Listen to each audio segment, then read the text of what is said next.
예, 안녕하세요. 법률사무청 곽준호 변호사입니다. 오늘은 P2P 투자에 대해서 말씀을 드리겠습니다. 우리나라 사람들은 부동산 투자를 상당히 선호합니다. 그 이유는 안정적이고 두 번째로는 수익도 보장되기 때문입니다.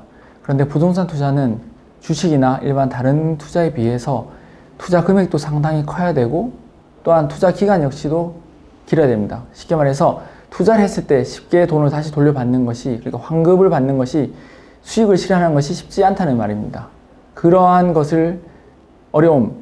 어려움들을 해소한 것이 P2P 부동산 투자입니다. 즉, 중간에 플랫폼 회사가 부동산에 소액 투자하려는 사람들과, 그리고 부동산을 소유하고 있지만 당장 현금이 없는 사람들을 이어주는 것입니다. 그래서 그 플랫폼 회사는 각종 부동산 투자 목적물들을 그 플랫폼 홈페이지에 소개를 하고, 그것을 보고 소액 투자자들이 그 부동산에 투자를 하게 되는 것입니다. 일종의 중간에 매개체 역할을 하는 것이 P2P 리츠라 불리는 P2P 회사들이고요. 상당히 성업을 하고 있습니다. 근데 문제는 이 P2P 업체가 투자금을 받아가지고 과연 그 부동산에 투자를 제대로 하는지에 대한 감시나 감독이 쉽지 않다는 점입니다.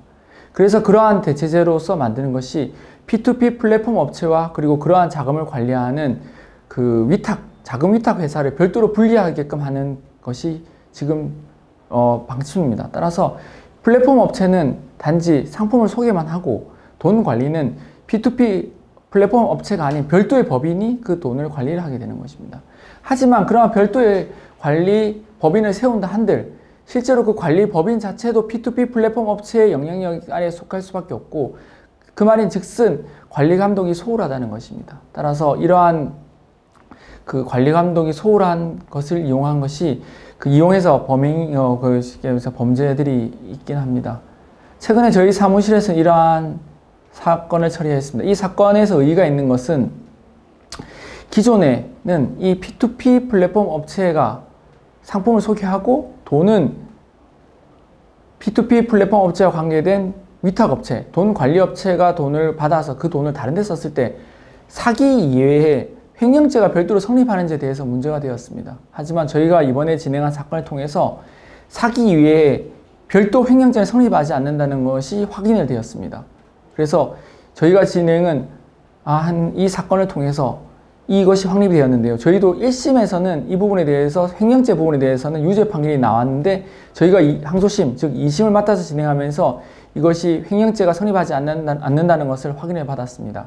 저희가 이번에 항소심, 즉 2심 재판을 진행하면서 P2P 플랫폼 업체, 그리고 그와 연계된 위탁업체, P2P 플랫폼을 통한 자금 관리를 하는 그 위탁업체가 자금을 원래 목적 이외에 사용했을 때 횡령죄가 성립하지 않는다는 것을 저희 이번 재판을 통해서 확인을 받은 것입니다. 앞서도 말씀드린 것처럼 1심에서는 사기죄 이외에 횡령죄도 성립한다고 1심에서는 판결했습니다. 하지만 이번에 저희 재판을 통해서 횡령죄가 성립하지 않는다고 확인이 되었고요. 당연히 감형도 되었습니다. 앞으로 이 확립된 판례를 통해서 다양한 사례들이 적용이 될 것으로 생각됩니다. 이상입니다.